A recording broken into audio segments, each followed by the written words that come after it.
Assalamualaikum warahmatullahi wabarakatuh. Alhamdulillahirabbil alamin wa bihi nasta'inu ala murdina wadin wassalatu wassalamu ala asrofil anbiya'i mursalin wa ala alihi wa ashabi ajmain amma ba'du.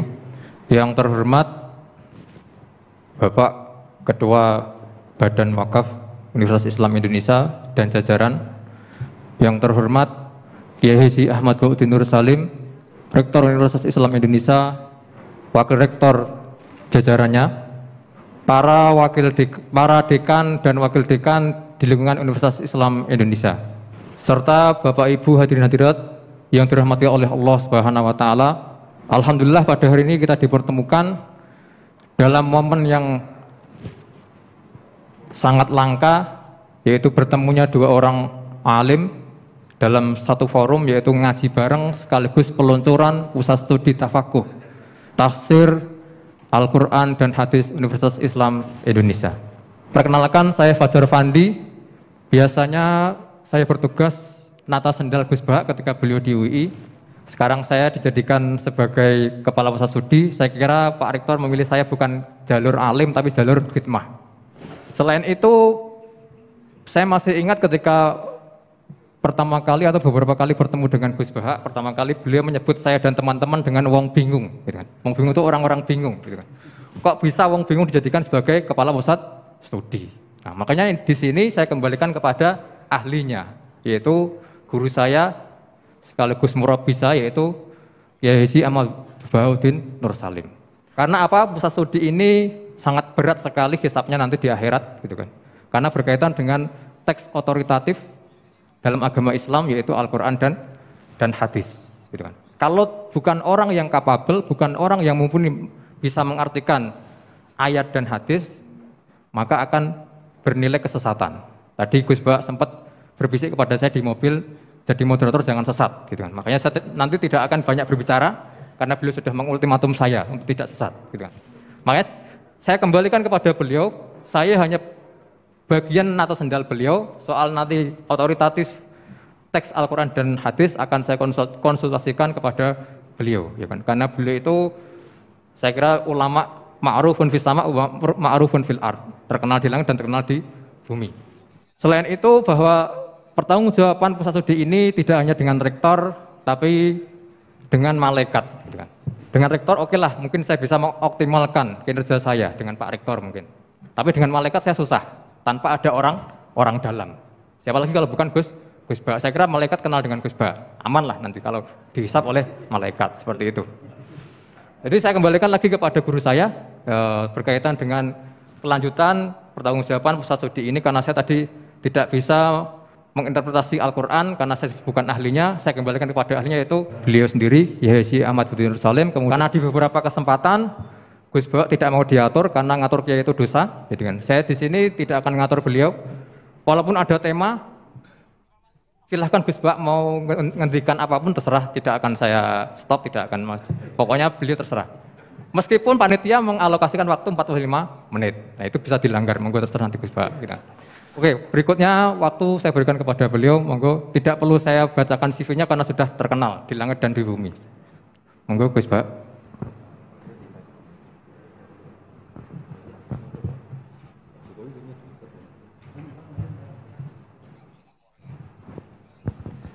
Assalamualaikum warahmatullahi wabarakatuh. Bismillahirrahmanirrahim. Rabbi shrah li sadri wa yassir li amri wa hlul 'uqdatam min lisani. Allahumma shalli wa sallim wa barik ala nabiyir rahmah qaidil ummah Sayyidina Maulana Muhammadin wa ala alihi washabihi ajmain. Amma ba'du. Yang sangat saya hormati Ketua Yayasan Badan Wakaf Pak Suarsono, yang sangat saya hormati Bapak Rektor, Pak Fathul Wahid, dan semua jajaran, baik yang di Badan Wakaf maupun Direktorat. Yang sangat saya hormati dan saya takzimkan Profesor Dr. Quraish Shihab, sekaligus juga guru kita semua, juga teman saya diskusi tentang banyak tafsir ketika masih ada Profesor Zaini. Yang terhormat Direktur Pusat Studi, di sini ada Pak On yang menangani kajian-kajian atau dakwah-dakwah Islam, juga Pak Fajar, semua yang saya hormati. mendengarkan panduan Pak Rektor dan Pak Ketua Badan Wakaf ini saya juga ikut grogi karena itu sifatnya perintah, masih gaya-gaya pejabat di depan kiai.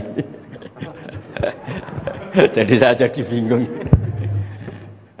Padahal kiai itu sudah nggak punya atasan lagi kecuali Allah Subhanahu wa taala. Tapi karena di sini ada aturan organisasi ya sudahlah sami'na wa ata'na. Tapi begini ya. Ini cerita ya, sebenarnya saya di sini tuh lama sekali sama profesor saya ini. Saya mau curhat tentang seni ya, seni memaknai Quran. Ada ulama yang cari aman, jadi kalau nafsir Yasin, Alif Lam Mim ya wallahu a'lam. Dan itu bagus karena ya siapa yang nggak tahu kalau wallahu a'lam.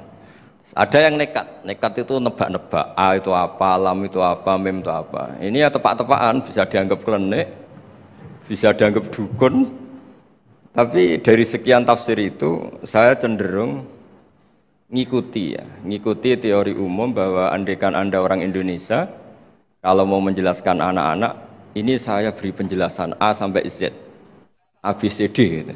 Jadi memaklumatkan bahwa kita akan mengkaji itu secara tuntas. Mungkin dalam kultur kita, wis tak terangno A sampai Z, wis tak delok mulai rambut sampai sikil, ya. Sudah saya lihat mulai rambut sampai kaki. Nah, jadi itu ibaratun anil idhah bikulil wuduh. Jadi itu dianggap penjelasan yang begitu detail. Sehingga Alif Lam Mim itu ya dianggap kayak pokoknya Quran ini menjelaskan ABCD. Itu mukhatabnya, itu pasti paham maksudnya demikian. Terus kedua menyangkut apakah yang dingendikakan Allah, yang difirmankan Allah itu mewakili atau kuliah. Kuliah itu mewakili totalitas. Misalnya begini. Kalau kita nikah sama perempuan, misalnya namanya Sri gitu, bisa saja punya adik namanya Dwi atau punya mbak namanya Dwi. Itu lama-lama kadang misalnya kita nyesal sebagai manusia, kok cantik adiknya itu atau cantik mbaknya itu. Kemudian Islam melarang wa antasma'u binal ukhtaini, kamu tidak boleh menikahi dua bersaudara secara langsung. Tapi itu pun kalau kamu anggap sebagai panduan hukum itu bahaya, karena melahirkan pertanyaan gimana kalau ponakan dan buliknya. Jadi kita nikahi Sri, buliknya masih cantik, terus kita nikahi juga, boleh ndak? Sebab itu zaman Rasulullah SAW ketika baca ayat wa antasma'u binal ukhtan, zaman itu Nabi menambahkan, juga kamu nggak boleh nikahi perempuan plus buliknya. Sehingga wa antasma'u binal ukhtan itu dianggap ibaratun an hurmatil jam'i binal mahromen, itu dianggap pelarangan menikahi dua perempuan yang ada unsur apa? Mahram.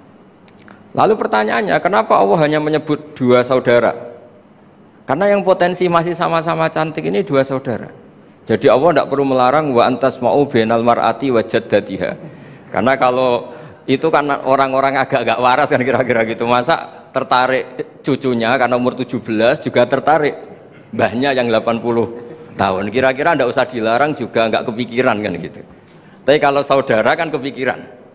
Makanya banyak kalau mbaknya mati, wong Jawa itu ngeduni, mbaknya meninggal terus nikah adiknya. Kadang adiknya meninggal juga nikah adiknya lagi. Itu kalau orang tuanya masih nekat bisa habis anaknya. Saya pernah punya temen tuh mbaknya dinikahi mati, nikahi lagi adiknya mati. Lu adik ketiga mau dinikahkan lagi. Saya tantang itu habis anak kamu kalau gitu. Nah, sehingga kita yang nekuni fikih itu tahu wa antasma'u binal ukhtan itu bukan harus ukhtan. Nah, makanya terus ulama mengingatkan bahayanya berpegangan Quran nggak didampingi ulama, karena nanti akan bilang yang diharamkan Quran itu al-jam'u binal ukhtain, hanya mengumpulkan dua saudara, berarti sama bulik bude boleh sama mbah boleh, itu bahaya sekali. Karena memang zaman itu Nabi hanya menambahkan wala binal mar'ati wa ammatiha wala binal mar'ati wa kholatiha, juga nggak boleh menikahi perempuan plus bulik baik dari bapak maupun bulik dari apa? Ibu. Nabi zaman itu tidak menambahkan wala binal mar'ati wa jaddatiha, karena dikira itu normalnya orang pasti tidak kepikiran nikah perempuan plus mbahnya, karena umurnya pasti terpaut jauh. Kemudian ada lagi misteri tafsir yang pasti ulama itu beda. Misalnya begini, dalam cerita-cerita karomatul aulia, dan kita yang nekuni ilmu itu kita percayalah, soal yang nggak percaya ya monggo, ini karena tidak tek Quran dan hadis. Ketika seorang Nabi Muhammad SAW di alam arwah, karena di hadis Mi'raj Nabi juga sering ketemu para nabi, di antaranya ketemu Nabi Musa, ketemu beberapa nabi, itu hadisnya sahih. bahwa Nabi sering ketemu para nabi di alam arwah. Dan ini punya efek di kitab tafsir nanti. Ada ayat tentang pertemuan Nabi Muhammad SAW dengan Nabi Musa. Singkat cerita di kitab-kitab wali diterangkan, suatu saat Nabi itu dikomplain oleh Nabi Musa karena beliau ngendikan ulama umati keambiya Bani Israel. Kualitas ulama umatku itu sama dengan kualitas nabinya Bani Israel. Ini kan memancing sentimen. Kata Nabi Musa, benar saja masa saya Nabi kok disejajari ulama gitu loh. Disejajari ketua direktur tadi, direktur studi Quran kan nggak terima. Masa saya Nabi setara dengan LC MUI kan nggak terima. Dan itu menurut saya bagus, Nabi Musa nggak terima itu. Saya sendiri juga nggak terima gitu. Akhirnya buktinya apa? Dalam cerita wali itu dipanggillah Imam Ghazali. Di cerita wali itu kata Imam Ghazali, nama kamu siapa? Ana Muhammad bin Muhammad Al-Ghazali At-Tusi Asy-Syafi'i. Jawabnya panjang sekali. Ana Muhammad bin Muhammad Al-Ghazali At-Tusi Asy-Syafi'i. Terus Nabi Musa, loh saya tanya nama kamu, kamu cerita bapakmu, mbahmu, madhabmu, daerah kamu. Terus kepanjangan, tanya nama kok ngomongnya panjang. Terus kata Nabi Musa, kata Imam Ghazali, Anda juga gitu di depan Allah yang hanya tanya wa ma tilka biyaminika ya Musa, Anda jawabnya kepanjangan qala hiya asaya atawakkau 'alaiha wa husyubiya ala ghanami wa liya fiha ma'aribu ukhra. Padahal Allah hanya tanya yang dibawa kamu oleh tangan kanan itu apa Musa? Ini tongkat saya Gusti, tak pakai gini, tak pakai gini, tak pakai gini. Masih ada dan lain-lain wa liya ma'aribu ukhra, dan masih banyak kepentingannya. Akhirnya Musa itu sadar. Ini di depan Allah yang maha tahu, itu aja engkau beri penjelasan berlebih, apalagi saya depan jenengan. Singkat cerita, di cerita itu Nabi Musa, ya betul, umat kamu memang pinter-pinter gitu. Pokoknya dia ngakui, beliau ngakui. Tapi dalam perspektif ilmu Thariqah, tafsiran seperti itu tidak diikuti. Yang diikuti adalah kalau kita ketemu rektor, misalnya nyuwun sewu, satpam dipanggil rektor, atau dipanggil ketua badan wakaf, atau menteri dipanggil presiden, atau murid dipanggil guru, itu kan bawaannya grogi. Dan mulai dulu orang-orang bijak, saya kenangan saya dengan Kiai Haji Maimun Zubair, dengan bapak saya sendiri, orang-orang bijak kalau manggil santri atau bawahan dengan keadaan grogi itu mesti tanya yang nggak penting supaya groginya hilang. Piye mau nang dalan macet, gimana di jalan tadi macet, gimana di daerah kamu musim apa. Setahu saya ulama-ulama top atau rektor atau siapa saja kalau yang bijak pasti nanya anak buah itu yang nggak penting dulu. Gimana lancar di perjalanan, datang jam berapa, sehat-sehat saja. Karena bawahan itu takut. Nah, ketika Nabi Musa ini takut, Allah itu ngikuti sunnahnya manusia. Kalau takut ya jangan tanya yang penting dulu. Kamu bawa apa? Ya dijawab, saya bawa tongkat Gusti. Jadi itu sebetulnya hanya ilmu psikologi, bahwa kalau orang takut itu ya ditanya yang ringan-ringan. Lagi-lagi ini ilmu. Jadi analisis tafsir itu tidak ada selesainya dan semuanya butuh perangkat. Di antaranya perangkat itu adalah fitrah salimah. Makanya dikatakan Pak Rektor tadi benar bahwa orang bisa memahami Quran, kekuatan angin dengan cerita angin seperti ini. Tadi cerita Pak Suarsono Muhammad juga gitu, Warsono Muhammad, semuanya sama. Sehingga memaknai Quran itu baik dengan ilmiah maupun dengan fitrah salimah itu akan sama-sama menelurkan makna yang sahih. Asal berlandas riwayat yang sahihah. Saya punya sekian cerita tentang ulama-ulama dulu kalau ngartikan ayat. Misalnya Imam Syafi'i, beliau nekuni fikih. Beliau menghentikan orang yang tayamum di tengah perjalanan padang Sahara yang karena tidak menemukan air, itu boleh tayamum kalau sudah tidak menemukan air. Syaratnya dia nyari-nyari dulu. Nyari-nyari dulu. Ditanya, kenapa harus nyari-nyari dulu padahal ini di padang pasir? Jawabnya Imam Syafi'i itu sederhana, la yuqalu liman lam yatlub lam yajid wa innama yuqalu lam ya'rif. Allah itu ngendikan falam tajidu ma'an, kemudian Anda tidak menemukan air. Di mana-mana tidak menemukan itu setelah mencari. Kalau tanpa mencari namanya lam ya'rif, tidak tahu. Ketika Allah ngendikan falam tajidu ma'an, harusnya harus ada sabqut tolab, harus mencari-cari dulu baru menyimpulkan tidak menemukan. Jangan langsung tayamum tanpa mencari-cari. Karena Allah ngendikan falam tajidu ma'an, kemudian kalian tidak menemukan air. Di mana-mana tidak menemukan itu ada mencari dulu sabqut tolab. Begitu di semua ayat. Lalu saya mulai 2002 atau 2003 saya sering sama Profesor Zaini, beliau bahkan sering di kontrakan saya di Wonokromo di Pleret sana. Kalau nggak tuntas dibahas dulu di bekas kantor rektorat ya, di atas itu. Saya di UI Pres, di bawah, Pak Zaini di atas, dan tiap hari ketemu. Saya intensif sama beliau itu ada 4 tahun. Makanya terjemah ini yang dulu saya ada ikut, yang direkonstruksi hampir 40%. Karena berdebat terus, terutama fikih. Akhirnya kita misalnya, ini curhat ya supaya sekaligus lapor ke Profesor Quraish Shihab apa yang kita lakukan. Jadi UI sudah lama sekali menerbitkan tafsir Quran, pernah nginduk Kemenak, juga pernah setengah nginduk setengah ikut, juga benar-benar akhirnya mandiri. Semoga perhitungannya bukan pasar, tapi ingin, semoga, saya tidak tahu kalau hitungannya pasar itu tidak wilayah saya, tapi semoga enggak lah. Itu kita sering berdebat, itu tentang bolehkah memanfaatkan cerita Israiliyat untuk merekonstruksi ayat yang potongan dari cerita para nabi. Misalnya tahu-tahu kita ada cerita wahal ataka naba'ul khosmi istasawwarul mihrab istakhalu ala Dawud fafazi'a minhum. Kata fazi'a itu maknanya kaget. Itu kalau kita misalnya, kamu apa tahu orang-orang yang melompat pagar kemudian Nabi Dawud ini kaget.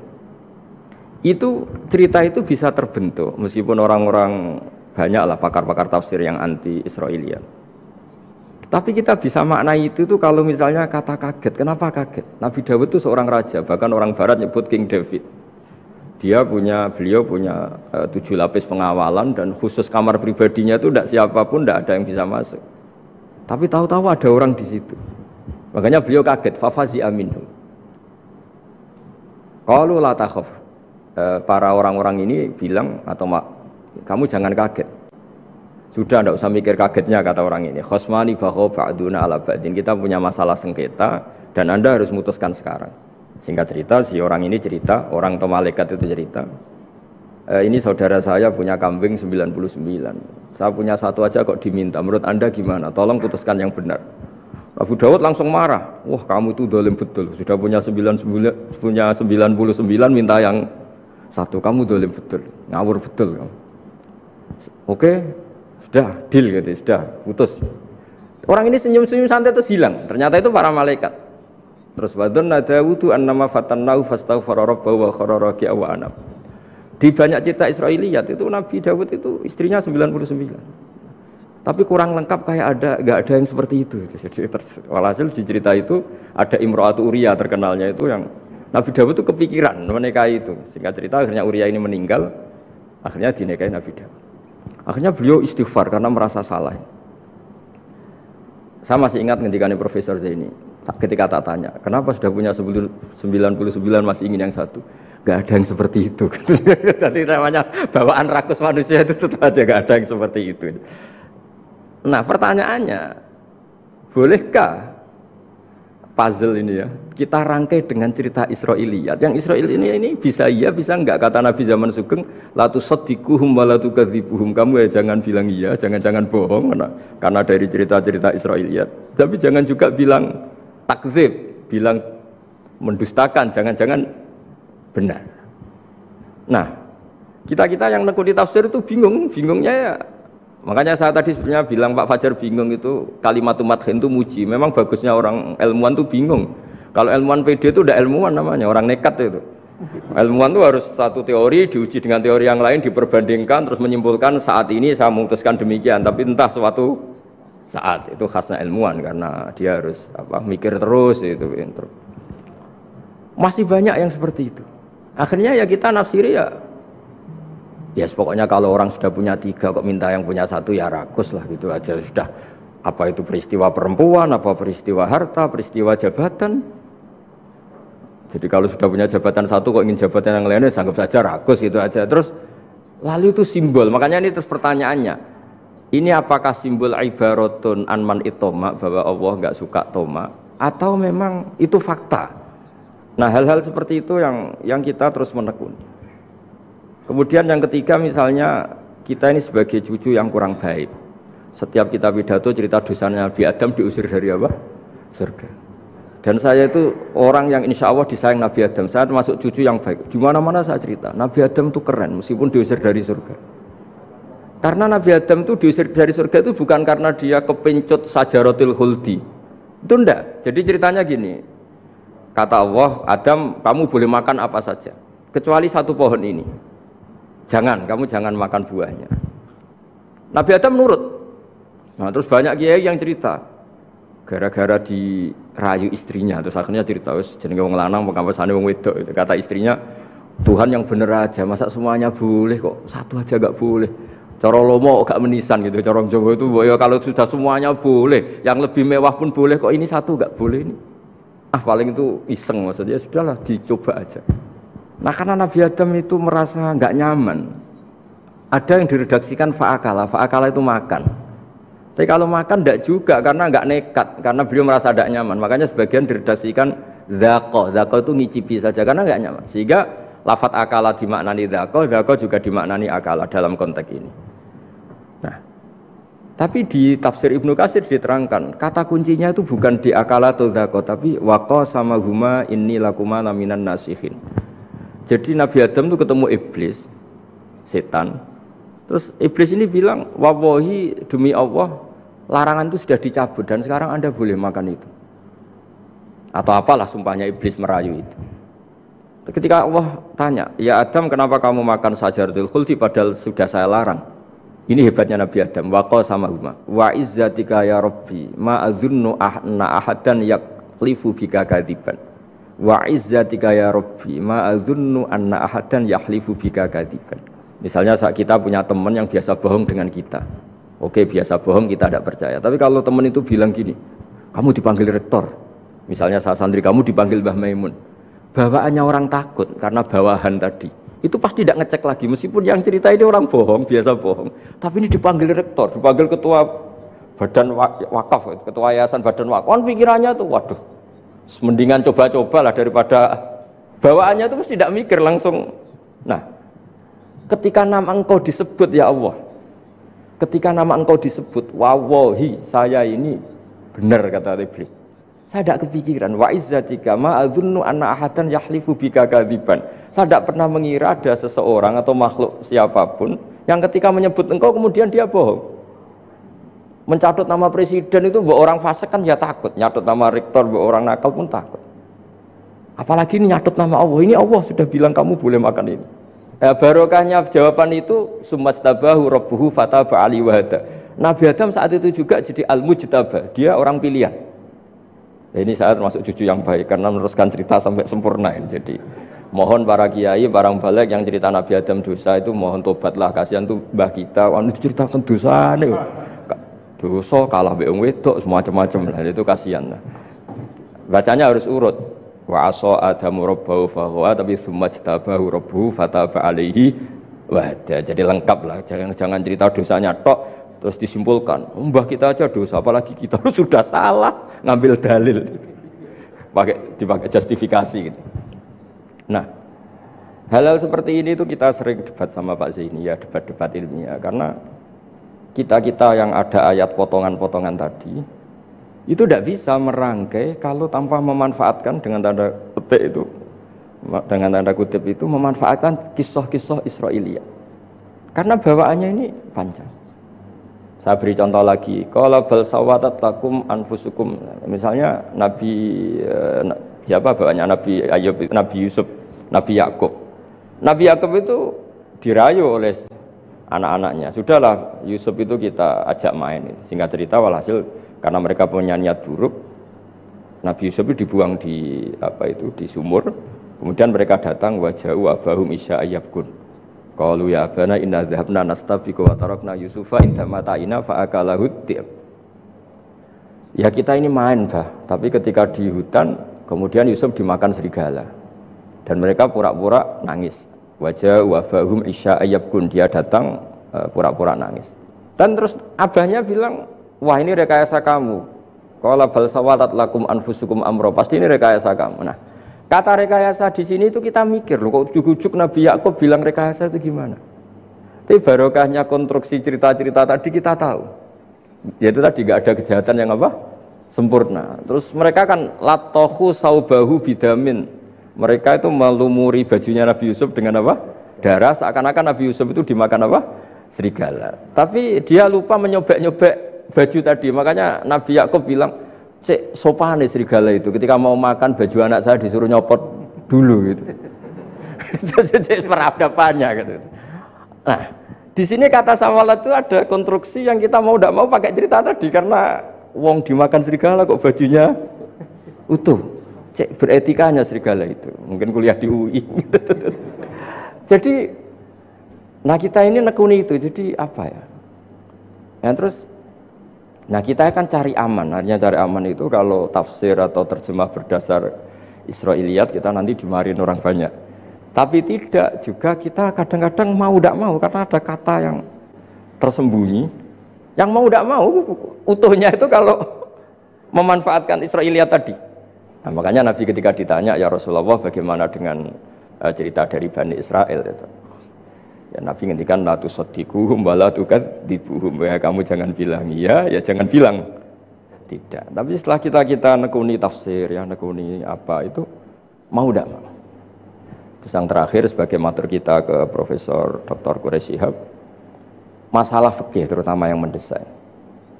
Quran itu kalau cerita fikih itu kan belum dibabkan dulu ya. Misalnya at-thalaqu marratan, cerai itu ya hanya 2. Nah, cerai hanya 2 ini kan kita jadi bingung karena taunya kita cerai itu sampai apa? 3. Akhirnya mau tidak mau kita membuat taksisul fikih, dasaran fikih. At-thalaqu marratan ayat tolak sing yasihur rujuk, tolak yang boleh rujuk. Itu 2. Namanya roj'i. Kalau tolak ini roj'i wa bu'ulatuhunna ahaqqu biratihinna, di masa iddah suami tadi maling berhak rujuk. Artinya orang lain enggak berhak karena ini masih fi hukmi zaujiyah. Dia masih dihukumi seorang apa? Istri. Nah, baru fa in talaquha fala tahillu lahu min ba'du hatta tankiha zaujan ghairah. Ini yang terus kemudian orang fikih menyebut tolak bain, yang kalau itu terjadi si istri ini tidak halal bagi mantan zaujnya kecuali sudah dirasakan orang apa? Lain. Jadi terus kita ini mikir hatta tankiha zaujan ghairah itu ukurannya nikah itu apa? Mayoritas ulama bilang ukurannya nikah bukan sekedar akad tapi sudah dirasakan orang lain, sudah ada hubungan intim. Memang harus bahasa vulgar ya karena ini fikih. Ben kapok cara Jawa, oleh nalak tenanan jebule ape balik bojone dirasakno wong liya. Kadang mukhalil ini kebablasan nggak mau ngelepas. Padahal dia kadang mukhalil order tapi kalau cantik terus menarik kan dia nggak mau lepas. Nah, pertanyaannya itu kan tapi ada madhab yang meskipun sesat yaitu yang mengatakan ya hanya akad sudah sah. Tapi itu di cara bahasa sekarang dibully banyak ulama, disalahkan. Wong tujuannya itu bikin jera kok hanya akad kan tidak jera. Jadi mukhalilnya hanya akad, setelah akad nanti menceraikan itu sudah cukup. Itu disalahkan banyak ulama karena ketika peristiwa itu terjadi pada istrinya Rifa al-Qurazi. Jadi di hadis itu ya vulgar. Ya Rasulullah saya ini istrinya Rifa al-Qurazi. Kemudian dia mencerai saya fabat tato lagi, tolaknya sampai habis. Kemudian saya nikah sama Abdurrahman bin Zabir. Di hadis ini bukan bacanya bukan Zubair tapi Zabir, Abdurrahman bin Zabir. Tapi orang Arab itu ya agak-agak vulgar. Wa inna ma ma'ahu mislahud batis saw. Tapi alat kelaminnya tuh kiwir-kiwir. Nabi saya tidak mau. Terus Nabi tertawa-tawa di hadis itu ya kalau sama tertawa ini sudah sunnah Rasul karena pas di hadis itu fatabas sama dohikan. Nabi itu tertawa sampai cara Jawa guyu ngakak. Fatabas sama dohikan bukan fatabas sama mutabut. Tapi di semua teks hadis fatabas sama dohikan. Nabi tertawa-tawa. Kamu ingin ya sama suami kamu yang pertama. Terus Nabi ngendikan la kata hatta yadzuqa usailataki wa tadzukina usailata. Enggak, sehingga kamu merasakan dia dan dia merasakan kamu. Sehingga ulama mengatakan hatta tankiha zaujan khairah adalah sampai hubungan suami istri untuk menjadi mukhalil yang sah. Nah, maksud saya di sini juga matur sama rektor sama ketua badan wakaf ini. Enggak gampang ngamanati jadi direktur. Makanya Pak Fajar minder sudah bener. Mendingan noto sandal dari kanan jadi kiri, kiri jadi kanan gitu. Karena PR-nya itu besar dan nanti diaudit. Apalagi kalau dapat gaji lebih besar lagi. Makanya ini kalau bisa Pak Rektor, Pak Badan Wakaf ini nggak usah digaji supaya hisapnya ringan. Sudah keliru dapat uang kan berat hisapnya. Loh saya dulu tanya Profesor Zaini, bertahun-tahun saya kerja di itu nggak kepikiran gaji, sampai sekarang nggak kepikiran. Pak Zaini tahu kalau saya ikhlas. Saya bilang, kok ada orang ikhlas gak Pak? Saya ini anak kiai, cucu kiai, ajaran paling pokok ya ikhlas. Sebetulnya bukan ikhlas banget, karena kalau digaji kok salah itu hisapnya berat. Sudah salah dapat gaji. Jadi mohon ini dipakai percontohan pertama. Ya ini kan kita saudara semua, rileks saja lah. Dipakai percontohan apa? Pertama ada direktur studi apa Pak On tambah apa? Tambah gaji ya? Tambah fulus sih kata ketua DPPAI ini ya. Jadi ini semua matur kita ke Profesor Quraish Shihab supaya beliau nanti bisa ngendikan. Saya termasuk orang yang sangat menghormati beliau dan insya Allah nanti saat tanggal 6 April atau apa juga mau sowan beliau. Dan beliau juga sering curhat, saya juga sering baca tafsir Al-Misbah beliau di Muqaddimah. Dan rata-rata ya curhat. Mau tahlili efeknya gini, mau maudhu'i. Tapi karena memang kita ngadepin teks yang umurnya sudah hampir berapa? 1000 berapa Pak Tamjiz? 1400 berapa? Ya sekitar 1400 berapa. Tapi tadi dari makanya kan terus kita kalau nerjemah terus saya diantara yang saya usulkan ke Profesor Zaini saat itu saya mau ikut tim asal ada catatan kaki, terus ada beberapa tambahan catatan kaki supaya tadi wa antas mau binal ukhten itu kalau kita misalnya kita kembali ke Quran hadis, Quran saja. Lah kalau ke Quran saja yang diharamkan wa antas mau binal ukhten, padahal di sini juga wala binal mar'ati wa ammatiha wala binal mar'ati wa khalatiha. Terus kita sebenarnya ingin nambahi wala binal mar'ati wajad dadiya. Tapi kan kayaknya enggak kepikiran. Nah, ada orang kok. Tapi kalau mbak atau adik itu kepikiran kan? Karena kalau ketemu temannya kan, saya sering punya teman yang dapat dua-duanya teman saya. Kok kamu nikah yang ini? Ya Gus, ajane ayu Mbak Yunis dirabi wong. Ya, atau yang ayu adike juga, wah saya keduluan Gus, ajane aku tak incer adike. Ambek bapake dijokno Mbak Yunis. Lah yang potensi masih begitu itu kan saudara kan. Makanya ini yang dilarang Allah wa antas mau benal ukhten, karena yang potensi masih ada rasa ya benal ukhten. Tapi bukan berarti yang lain boleh. Makanya hadal jam'u al-muharram wa ibaratun an hurmatil jam'i bainal mar'aten sing ada hubungan nasab. Jadi tidak harus antara apa? Saudara, tapi dua perempuan yang ada hubungan apa? Nasab. Yang andai kan salah satu itu lelaki gak boleh kawin, maka dua perempuan ini tidak boleh tahta rajulin wahid. Nah, kemudian ulama bikin kaidah itu ya, dua perempuan yang andikan salah satu ini kok lelaki gak boleh kawin, maka tidak boleh dikumpulkan oleh satu lelaki fi nikahin wahid. Misalnya sepupu itu kan andikan misalnya kamu nikahi Dwi punya sepupu Sri, dari awal kan sepupu itu boleh nikah.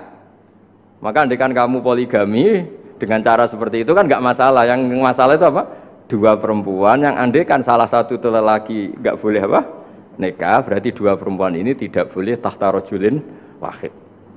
Artinya benal ukhten ini dianggap ibaratun angkada. Kalau dalam bahasa Balawi disebut itlaqul ba'di wa iradatil kul, yang disebut sebagian tapi maknanya utuh. Nah hal-hal seperti itu memang berat. Makanya ini direkturnya sudah nyerah itu, tapi lebih gampang nyerah lagi kalau nggak dapat gaji. Karena kalau nyerah tok gajinya diterima tuh kayaknya gimana gitu. Nah ini tidak gojlok tapi etika ya. Ini urusan etika. Tapi kalau UI memberi tidak atas nama gaji, atas nama kasihan nggih monggo. Nggih ngoten mawon. Assalamualaikum warahmatullahi wabarakatuh. Demikian tadi pemaparan dari Kiai Haji Ahmaduddin Salim. Tidak ingin saya simpulkan, kalau Bapak Ibu belum paham silahkan kunjungi YouTube UII memutar ulang.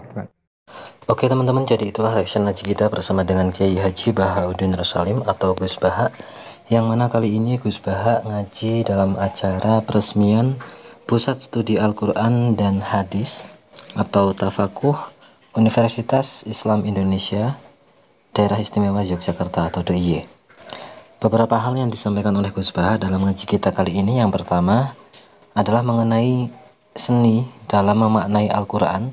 Ada yang mencari aman dengan memaknai alif lam mim itu dengan Allah yang maha tahu artinya, tetapi ada juga yang mencoba memaknai, mencari atau mengartikan dengan pemaknaan yang subjektif. Artinya memaknai Al-Quran ada yang saklek dalam artian kayak semacam alif lam mim tersebut, kan ada beberapa ayat yang memang ada yang tidak tidak berharokat ataupun tidak mempunyai arti yang jelas karena memang sebuah rahasia dari Allah, seperti alif lam mim, kemudian ada Toha, kemudian lain sebagainya, Yasin dan lain sebagainya. Nah itu merupakan ada yang memaknai, perbedaan pendapat ulama itu ada yang memaknai atau mentafsirkan Quran itu dengan alif lam mim itu ya hanya Allah yang tahu, Yasin itu ya hanya Allah yang tahu dan lain sebagainya. Tetapi ada juga yang mencoba untuk memanainya, mencoba mengartikannya, semacam kayak misalkan Yasin itu termasuk salah satu nama dari Rasulullah, Toha juga sama. Nah, itu merupakan suatu hal yang bersifat subjektif. Kemudian yang kedua, kalau hanya kembali kepada Al-Quran, maka pemaknaan Al-Quran jika tidak tepat maka bisa menimbulkan hukum sosial yang salah kaprah, dan itu berbahaya. Sebagaimana dicontohkan bahwasannya tadi itu ada yang semacam bahwasannya tidak boleh tidak boleh menikahi kakak dan adik perempuan, ya, kakak dan adik perempuan ini dalam satu waktu. Tetapi tidak hanya itu, ternyata ada misalkan dengan ibunya, dengan tantenya, dengan budenya dan sebagainya, atau dengan simbahnya, itu juga nggak boleh. Karena memang ketika pemaknaan kita, orang-orang yang non aswajaan hadiyah itu mengatakan bahwasanya kita harus kembali ke Al-Quran dan hadis, ya kalau hanya kembali ke Al-Quran dan hadis tanpa adanya ijma' dan qiyas, ya akan seperti itu, akan nantinya bisa salah pemaknaan secara harfiah saja, dan itu akan akan menimbulkan hukum sosial yang salah kaprah, dan itu sangat berbahaya dan itu bersifat fatal. Makanya ketika kembali ke Al-Quran dan hadis, ya tetap lebih mantap di kita di NU itu ada ijma' dan qiyas, ada pendapat para ulama, dan tentunya jumhur ulama itu akan lebih dianut daripada pendapat kita sendiri secara subjektif. Kemudian yang ketiga, Al-Quran harus didampingi ulama agar pemaknaannya tidak hanya secara harfiah saja, tidak hanya secara arti bahasa saja, namun ditambah referensi dari hadis, ijma' dan qiyas. Nah, itu tadi. Kemudian yang keempat, kualitas ulama Rasulullah, umat Rasulullah itu, kualitas ulamanya, ulama umat Rasulullah setara dengan para nabi Bani Israel. Kemudian dibuktikan dengan kehebatan Imam Ghazali ketika berdebat dengan Nabi Musa alaihissalam, sehingga akhirnya Nabi Musa mengakuinya bahwasanya memang ulama-ulama, memang ahli ilmu, para wali kaumnya atau umatnya Nabi Muhammad itu kualitasnya, standar kualitasnya, logika berpikirnya itu setara dengan para nabi Bani Israel. Padahal sudah tidak ditunggui oleh Rasulullah. Nah, itu juga termasuk salah satu bukti bahwasanya Allah akan menjaga Islam, akan menjaga ketauhidan di dunia ini dengan, walaupun sudah tidak ada nabi, tidak ada rasul, tetapi kualitas dari para ahli ilmu umat Rasulullah itu akan tetap setara dengan para nabi Bani Israel. Kemudian yang kelima, Nabi Daud pernah ditegur oleh Allah karena ingin menikahi satu perempuan lagi, padahal ia sudah mempunyai 99 istri, lalu disamakan dengan penggembala kambing yang tadi diceritakan. Nah, cerita-cerita Israiliyah seperti itu apakah boleh digunakan dalam kita memaknai Al-Quran? Tadi disampaikan oleh Gus Bah bahwasanya Rasulullah itu menyampaikan ketika ada cerita-cerita Israiliyah seperti itu, maka ya jangan terlalu percaya bahwa itu benar dan jangan percaya bahwa itu salah, ya biasa saja. Kemudian yang keenam, ketika bercerita tentang Nabi Adam, jangan hanya ceritakan dosanya saja, tetapi terangkanlah secara jelas asal muasal cerita dan alasan Nabi Adam menuruti bujukan iblis yang mengatasnamakan Allah untuk berbohong. Nah, barokahnya saat Nabi Adam diusir dari surga itu, di saat itulah Nabi Adam diangkat menjadi nabi pertama umat manusia. Nah, ketika Nabi Adam itu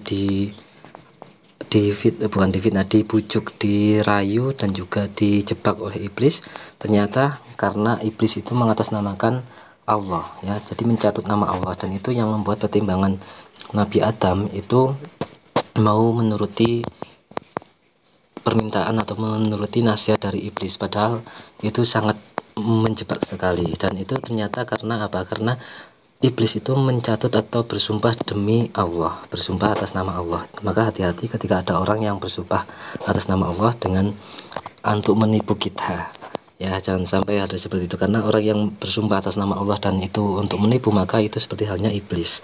Yang ketujuh, menyikapi cerita Israiliyah atau riwayat Israiliyah, itu kita jangan mengatakan benar namun juga jangan mengatakan salah. Ya, tidak salah sepenuhnya dan tidak benar seutuhnya. Itu yang tadi disebutkan. Kemudian yang kedelapan, Al-Quran dan hadis adalah sekian kata-kata yang mempunyai muatan. Jangan sampai ketika menafsirkan itu melebihkan muatan atau menguranginya. Ya, itu. Kemudian yang kesembilan, kita harus berpegang teguh pada ikatan yang kuat dengan bongkot ikatan berupa kalimat tauhid. Bukan tugas Quran mencari dalil ilmiah, tetapi Al-Quran mendorong kebenaran menemukan bukti ilmiah dan metodenya. Al-Quran adalah hidayat yang membuat teori-teori ilmiah ditemukan atau tercipta. Kemudian kita harus berterima kasih pada ahli tafsir sebelumnya karena mereka itu terbaik pada zamannya. Namun tidak boleh saklek berpegang teguh padanya, karena setiap zaman yang berbeda bisa jadi pemaknaannya harus berbeda, sehingga penafsiran hari ini adalah terbaik untuk saat ini. Kemudian bacalah, himpunlah, telitilah. Iqra' menurut pemahaman tidak hanya pikiran saja tetapi juga rasa, memahami dengan nalar akal dan merasakannya dengan hati. Iqra' untuk objek apapun, baik suci maupun tidak suci, berbeda dengan tilawah yang objeknya harus suci. Kemudian ada dua cara memperoleh ilmu: berasal dari referensi orang lain dan belajar dari intuisi, ilham atau wahyu dan tirakat kita sendiri. Menggabungkan akal dengan kalbu dengan tiga alat utama, yaitu melihat, mendengar, dan merasakan melalui hati.